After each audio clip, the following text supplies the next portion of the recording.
বন্ধুরা, good morning. কেমন আছে সবাই? আশা করি ভালো আছো। আমিও খুব ভালো আছি। তো আজকে তো সানডে, সানডে মানে ফান্ডে সবাই জানো। তো সানডেতে আজকে কি কি করি না করি সেটা সবটাই দেখাবার চেষ্টা করব তোমাদের। জানি না সানডের ব্লগটা কবে দেখতে পাবে।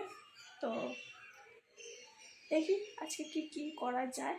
তো এখনো বাসি বিছানা আমার তোলা হয়নি, সেগুলো তুলে নেবো। তো বন্ধুরা, চলে এসেছি একেবারে রান্নাঘরে। দেখতেই পাচ্ছ মশলা কষাচ্ছি, আলু ভাজা, এখানে চিকেনটা ম্যারিনেট করে রাখা আছে। হ্যাঁ, এই চিকেনটাই এখন রান্না করব আমি, তো তার জন্যই মশলাটা কষাচ্ছি। তো চলো ঝটপট চিকেনটা রান্না করে নিই। তো মাংসটা কষাচ্ছি, কষিয়ে কষিয়ে এখন একটু রেস্ট নিয়েছি, দেখতেই পাচ্ছ। মাংসটা কষানোর সময় কালারটা যে কি ভালো লাগে না।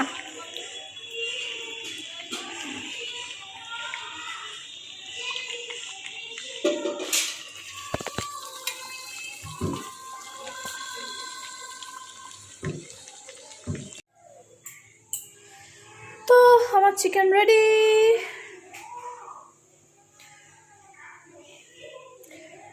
আর এখানে আমার দেওরেরটা আর বরেরটা আলাদা আলাদা করে বেড়ে রেখে দিয়েছি। চলো এবার দেখে আজকে কি কি রান্না হয়েছে। এটা হচ্ছে পাবদা মাছ সর্ষে দিয়ে, যেটা শাশুড়ি করেছে। আর এটা হচ্ছে টমেটো আর ধনেপাতা দিয়ে ডাল, যেটা আমি করেছি। আর এটা হচ্ছে পালং শাক বড়ি দিয়ে, সব সবজি দিয়ে। আর এটা হচ্ছে মোচার ঘন্ট। আর এই হলো বেগুন ভাজা। আর এই হলো জলপাইয়ের চাটনি। এগুলো সব কিছু আমার শাশুড়ি করেছে, আমি শুধু মাংসটা। তো আজকে আমার বাবা আর মার খাওয়া দাওয়ার নিমন্ত্রণ ছিল, তো বাবা খাচ্ছে এখন, মা একটু করে খাবে। তো বন্ধুরা, এখন বাজে বিকেল 5টা বাজে। তো একটু বেরোনোর ইচ্ছা আছে। কোথায় বেরোই, যদি বেরোই তো দেখতেই পাবে, তোমাদের তো দেখাবোই। আর দুপুরবেলা দেখালাম যে এত খাওয়া দাওয়ার আয়োজন কী জন্য। তো আজকে হচ্ছে আমার শ্বশুরবাড়িতে আমার মাকে আর বাবাকে খাওয়ার জন্য নিমন্ত্রণ করেছিল আমার শাশুড়ি, তাই ওরা খেতে এসেছিলো।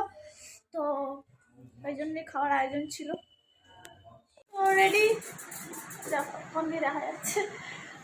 তো যাচ্ছি একটু মেলায়। কোন মেলায়, কিসের মেলায় দেখতে পাবে। অনেকদিন পর জিন্স পরেছি, দাঁড়াও দেখাচ্ছি। বুড়িটা একটু বেড়ে গেছে, কিন্তু কি করবো বলো, আমাদেরও তো ইচ্ছা করে একটু জিন্স পরতে, বলো। তো বন্ধুরা, আমরা এখন বেরিয়ে পড়েছি, দেখতেই পাচ্ছ রাস্তায় ঘুটঘুটে অন্ধকার, বাইপাসের ওপর দিয়ে যাচ্ছি। কোথাও অন্ধকার, কোথাও আলো। এখানে আবার অনেক আলো। প্রচণ্ড ঠান্ডা বাইরে, বাবা উফ।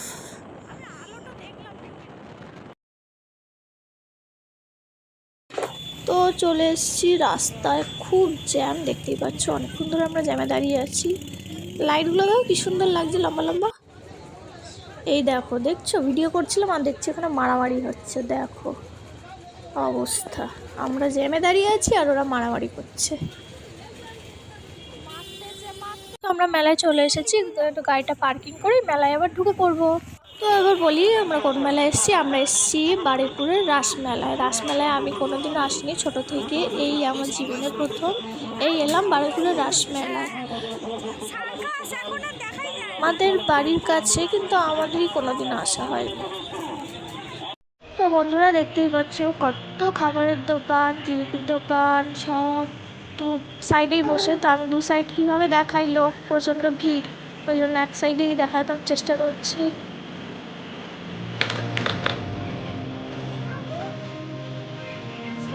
আর ফুল গাছের দোকানগুলো দেখো, দেখি এত ভালো লাগছিল, মানে মনে হচ্ছিল মানে কোনটা ছেড়ে কোনটা নিই, কিন্তু দুঃখের বিষয় আমি একটাও নিইনি।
তো বন্ধুরা এখানে দিয়েছে সব কিছু 10 টাকার সেল। তো এখান থেকে আমি কিনেছি, আমার বাড়িতে চামচের খুবই অভাব, চামচ নিয়েছি, জামা কাপড় কাচা ব্রাশ নিয়েছি, আর কিচ্ছু নিইনি।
এখানে রাস পূর্ণিমার দিন এখানে পুজোটা হয়েছিল, দেখে বোঝা গেল।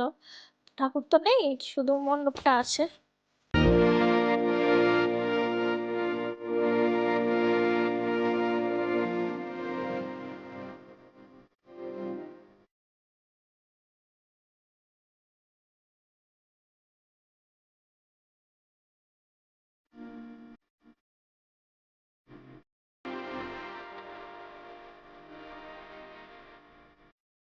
তো বন্ধুরা এখন ফিরে যাচ্ছি বাড়িতে, যা ঠান্ডা লাগছে সে আর বলার কথা না।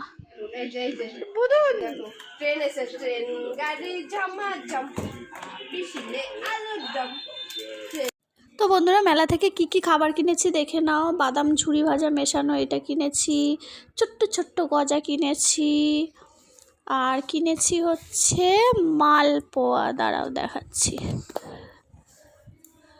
দেখতে পাচ্ছ মালপোয়া? এই হলো মালপোয়া। এগুলো এবার সব গরম করবো, করে খাবো। তো এই ট্রেন গাড়িটা কিনে নিয়ে এসছে ওর বাবার জন্য। তো এটা দেখে খুশি হওয়ার বদলে ও তো ভয় একেবারে কেঁদে কেটে একাকার। তো বন্ধুরা চলে এসেছি বাড়িতে। দেখলে মেলায় গিয়েছিলাম, বারেপুর রাস মেলায় প্রচণ্ড ভিড়, ভালো করে ঘুরতেও পারলাম না। এখন এসেছি 8:30 বাজে, এবার ছেলেকে খাওয়াবো, তাড়াতাড়ি করে ড্রেসটা চেঞ্জ করে দিই। তো চলো বন্ধুরা আজকের ব্লগটা এই পর্যন্তই। তাহলে তোমাদের যদি ভালো লাগে কি করবে, লাইক করবে, কমেন্ট করবে, শেয়ার করবে। আর আমার চ্যানেলে যদি নতুন হও তাহলে অবশ্যই চ্যানেলটাকে সাবস্ক্রাইব করে দেবে, ঠিক আছে? আর আমার পাশে যারা আছে সেই সকল বন্ধুদের অসংখ্য ধন্যবাদ। তো আজকের মতো টাটা।